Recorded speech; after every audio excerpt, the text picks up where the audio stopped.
So welcome to another edition of How to Fix It Yourself with Dave and Dave. Today we're working on the 2001 Nissan Pathfinder. It has a little over 210,000 miles on it. We've kept it in very good condition, but we were out doing some off-roading the other day and we started hearing this metal-to-metal clink-clink, especially when we were in four-wheel drive. So that indicated that the CV joint had gone bad. We got back, we popped the tire off, and we could certainly move the CV joint around and we could hear it click. So this episode we're going to go ahead and show you how to replace the CV joint. It's not terribly difficult, it's just time consuming, and I think the steps we show you will help make it easier for you.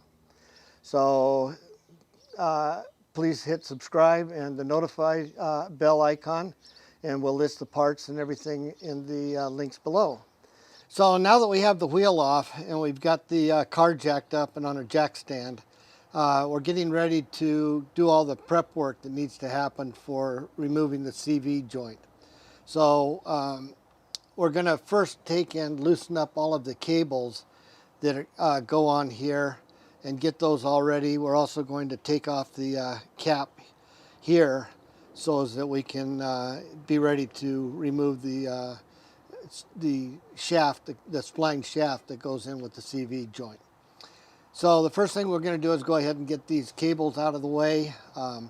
Again, you do not have to disconnect the cables from the brake or from the sensor. You just need to get them loose from the different holders so that we can move them around and keep them out of the way so we don't have a problem.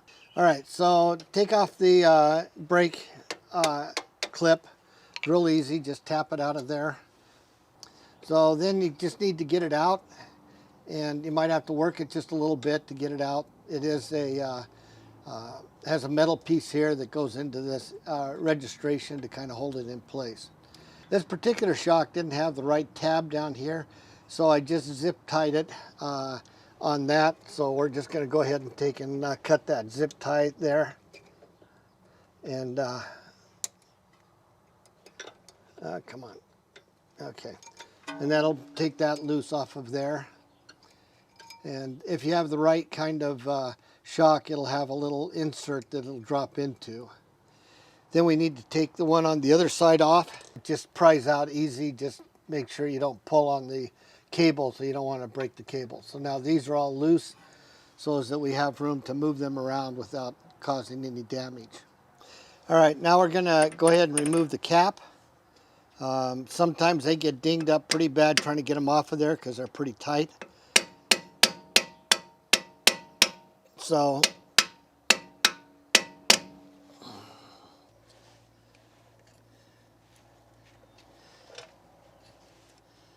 there it comes.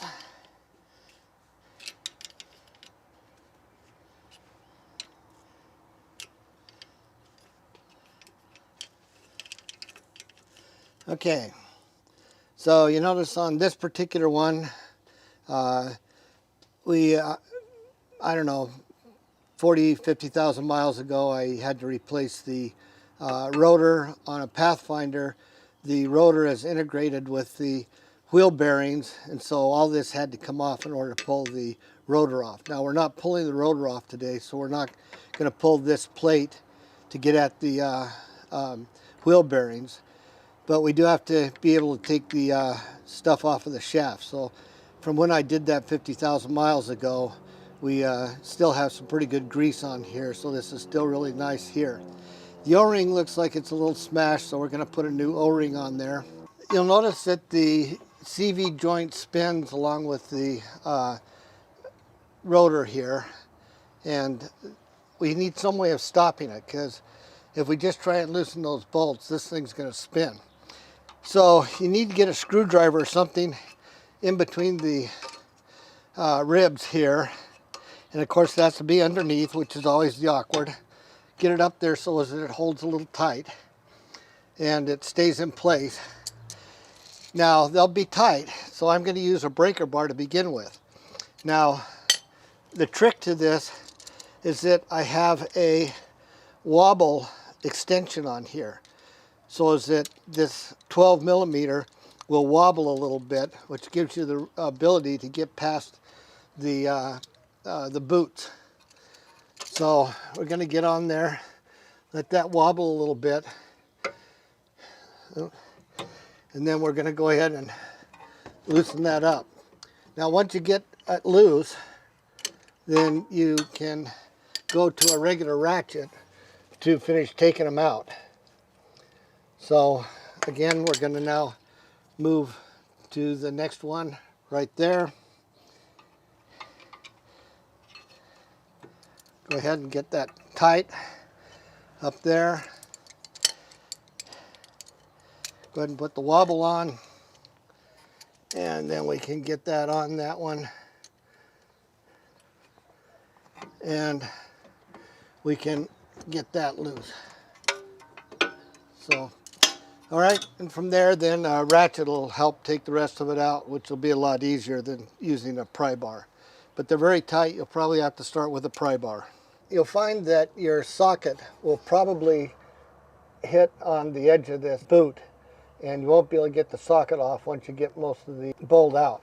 So I recommend you go ahead and get one of these ratcheting box opening wrenches, and then you can just go ahead and finish getting that loose, and you won't have any problem with the socket latching up on there. So those are kind of the tricks: the breaker bar with the wobble end, a socket ratchet with using the wobble end to kind of get most of it out, and then go for the ratcheting box end wrench. All right, we're going to finish taking the bolts off, and then we'll be back with you. Okay, so here's the last screw coming out. You can hold it up to kind of help get that last screw off of there, and then you can pull it forward just a little bit and slide it off to the side. So the next thing we need to do is we need to take the wheel assembly, or the rotor and brake assembly, loose from the strut. And the way we're going to do that is we're going to take these two bolts off here. This is a 22 millimeter box end wrench, and it's a 17 impact wrench on this side, 17 millimeter. So we're going to take that out. Okay. And for right now, we'll leave the nut or the bolt in there. So now we'll do the bottom one.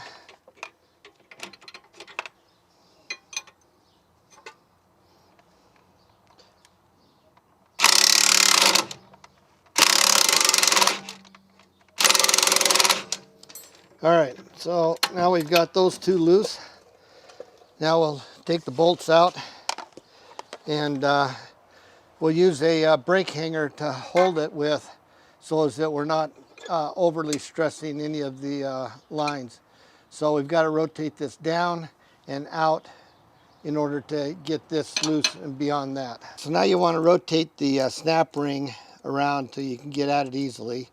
It should move fairly well. If it's stuck, then you're going to have to rotate the shaft. But then you need to take a pair of snap ring pliers, just spread it out, and it'll come right off.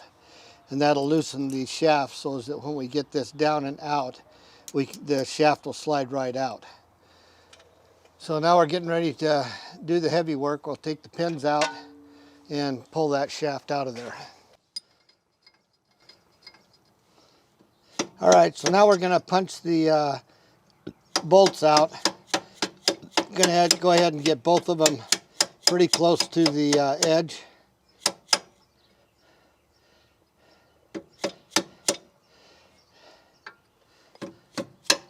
Okay, this is a dead blow hammer. I really like dead blow hammers. So we're going to go ahead and take the top one out.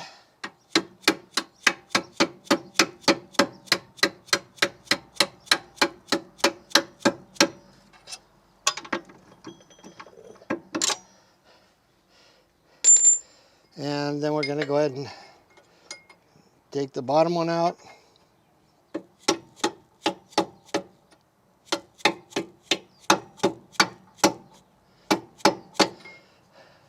All right, by the way, we put a jack underneath here, and yes, it's riding on the dirt shield, but we're not putting much weight on it, and so don't try and lift the car with it. Just put it under there enough to kind of take the weight off of this so you can get the bolts out. So that'll take care of getting those bolts out. Okay, so now we'll want to take and pull that out of there. There it goes. Okay, watch your hoses. Make sure you have slack on the hoses, and then we can get that out over there. And once we get it out over there, then we can take and set that back on the jack stand. Take the weight off of it.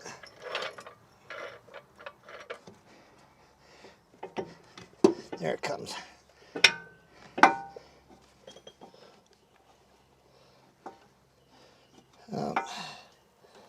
There we go. Okay. So we had to lower this. That's why you want all your cables loose and free. We want to make sure we're not putting too much tension. The brake cable is one you have to be careful about, because in order to get the line, you've got to get it below the shock right there in order to get it to work. And then you notice this is slightly rotated out. And then you can pull it, rotate this so it's kind of up, and that'll let it come out. So you'll notice that we've got the whole thing out now, and now it's time to put the new one in. There's a couple of things we're going to do first, however, and that is that you'll notice that there's a seal ring here, and you want to make sure that that's on the new one when you put it in. And then there's a needle bearing race right here. So on the back side here, you'll notice that there's a grease seal, and there's a needle bearing inside. So you can kind of check the needle bearing with your finger, make sure it's rolling real smoothly, you don't feel any grit or any hesitation with it, and that the grease seal still seems pliable. And that if you've got cracks in the grease seal, or it's not pliable, you're going to have to pull that grease seal out. And if you pull the grease seal out, you might as well pull the bearing out at the same time. All right, now on this particular one that we bought, which is an aftermarket one. Now, Nissan, most automotive manufacturers are not parts manufacturers. They farm out most of their parts. They like to do engines, transmissions, things like that. But most of the parts are fairly generic over many of the automotive industry. You know, Fords, Chevys, Nissans, Toyotas. They all go out to outside vendors to have these type of parts made. So you'll have to watch carefully, because they do have a little different specifications. This particular one, Nissan wants a thrust washer up against the shoulder. Now, if the one unit you buy doesn't have the thrust washer with it, then you're going to need to take the old one off and put the new one on. And that goes up there. Also note that it has a taper, and that's to get over the shoulder here. When you manufacture stuff like this, you always want a rounded shoulder, because if you put a real square shoulder in there, that'll weaken the metal and it'll weaken the joint, and it'll crack quicker. So that's why it's rounded, and that's why you want the thrust washer and the taper. Now we're going to set that there for right now. We're going to grease this all up real nicely here in a minute. But the next thing we're going to do is we're going to get a lot of grease in on that oil seal and on the needle bearing. And so I've got some high temp disc brake wheel bearing grease that we're going to use. Just take your finger, goop it in there real nicely, get a lot of it in there, and it'll just make your life later on down the road a lot nicer. So we've got that all greased up nicely.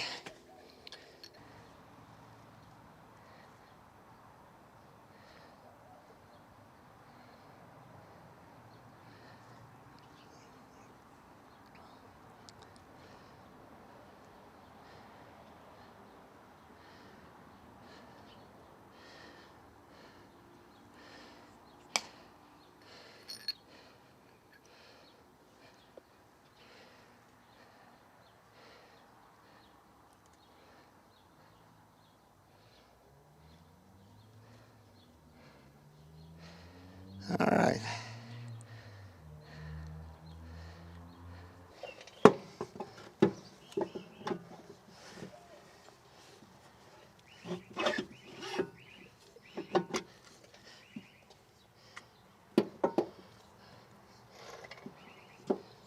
Come on.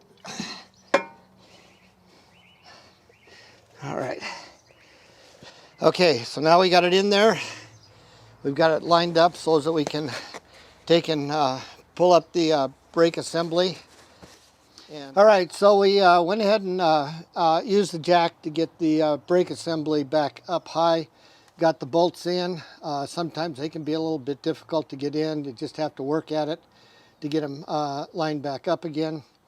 The bolts are not in the flange yet here on the back, so that we have room to play here. You'll notice that there's a little bit of play, and it should just barely show the snap ring groove. Check over your snap ring and see if the snap ring is good. If it's good, go ahead and reuse it. Otherwise, you should replace it. Of course, Nissan says to always replace it, but of course, you know, they're trying to be extra safe with what they recommend and what they do. So now we're going to put the snap ring back on. We've looked the snap ring over. It looks really in very good condition. So we're going to go ahead and put this back on.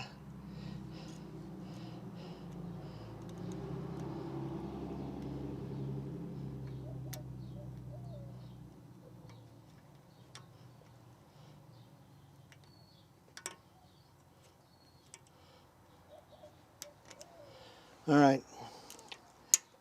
And make sure it snaps into place. Check it and make sure it's in all the way around. And now we're done with that part. So at this point we can go ahead and put the cap on before we put the bolts on. But let me talk a little bit about, there's an O-ring right here. And this O-ring seems to be okay, but it's pretty flat. It's not giving a whole lot of pressure on the cap. So I'm going to go ahead and replace that O-ring. The right way to do an O-ring is to use an O-ring tool. A lot of people think this is a dental tool, but if you look it up online, you'll see that it's actually an O-ring tool. And it helps take those O-rings out really nicely. Whereas, you know, if you use a little screwdriver or whatever, it's easier to kind of muck things up. Match this up to my metric O-rings. It's just a standard O-ring. There's nothing unique about this O-ring that you need to worry about. It's not a special material. It's just a good automotive O-ring. So we're going to go replace this O-ring, and then we'll put the cap back on. Okay, so we're just going to take and put that O-ring back on. And now it's got a little bit more depth to it. You can see it has a good shoulder to it. At this point, we ought to use a little more of that wheel bearing grease, and put wheel bearing grease on here. It'll make the cap go on a little easier. So now we're going to just go ahead and put some wheel bearing grease around here on that O-ring. That'll make the cap slide on a little bit better, and it'll keep the cap. Going to clean out the old cap a little bit because it'll have some grease in it. Put a little more grease in it, although it doesn't really do much good other than it just kind of keeps everything from rusting up. And it makes it a little easier to put that on if it's greased up a little bit in here. So, all right. So I'll get it over the O-ring. Now there's a lot of different ideas about this. Nissan, of course, recommends you replace the cap rather than reuse an old cap. I've had pretty good luck with old caps. Just want to work it on there nice and easy. I use a dead blow hammer, and you can see it smashes up on there pretty nicely. And then give it a couple of good whacks, and until it sounds real nice and solid like that. And you've got it done. So those caps are a lot harder to take off than they are to put on, but they work real well. So the last things we've got to do is we've got to put the bolts on the flange, and got to put the hoses back together again, and then we'll be all done. Now at this point there is one other check that you want to do, and we probably should have done it before we put the cap on, but I've had good luck with it knowing that I have all the parts there. And that's just get a good grip on it and just push it in and out. If you look here at the edge, you won't see it on camera, but if you look at the edge, you'll see the edge moves just a little bit, and that's okay. It's going to do that, and that is within spec. There is a movement spec that Nissan gives for that, so it expects to have a little bit of give on that. It needs just a little play to deal with the heat and vibration and everything else. So now we're ready to put the bolts into the flange. So you can get your hand underneath it and kind of support it, and kind of get your hand down in here, and you can hand turn to get started. If you get a couple on one side and then get one or two on the other side, then you'll be good to go, and you'll be able to put the rest of them in, and then you can tighten everything up. But make sure you can get all of the bolts in first, you know, at least hand turned them in a ways before you start really wrenching on any of them. So now we've got all the bolts started. We're gonna take a wrench and we're gonna go ahead and start tightening them up. Again, tighten them up slowly, get them kind of a little bit snug on all the way around, and then snug them up tighter and tighter, and then eventually take a torque wrench and get it right.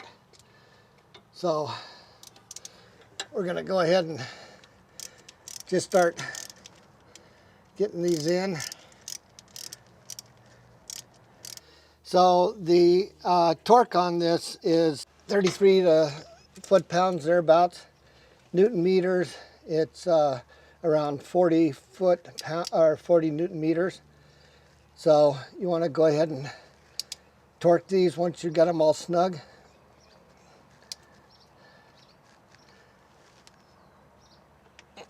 Okay, there it's clicked.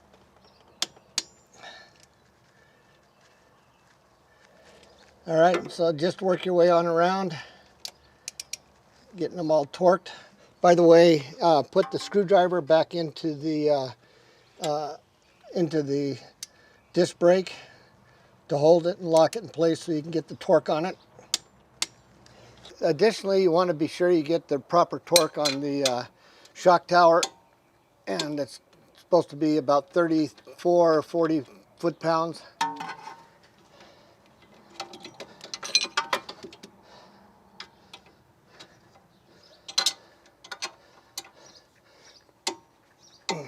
Okay, so those clicked, so we're good there.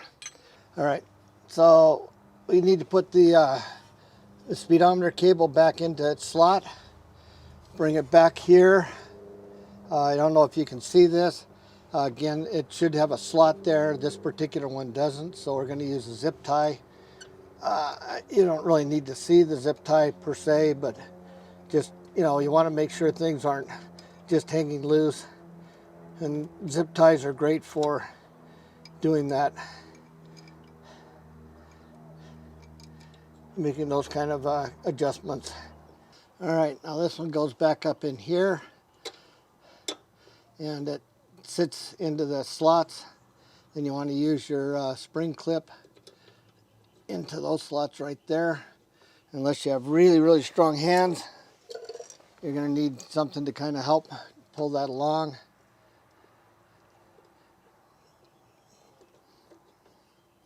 Come on, get in there.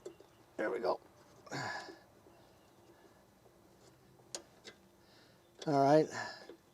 Make sure that gets in there nice and snug. Need to take a brake parts cleaner, and you're most likely got some grease onto the rotor. Just go ahead and spray that down good, and get a nice clean rag or a paper towel. Make sure you get all the grease off of there. And as you've rotated the hub a few times, you'll want to be sure, you see there's a lot of stuff coming off of there. You want to be sure you rotate it and get that area that was underneath the pads.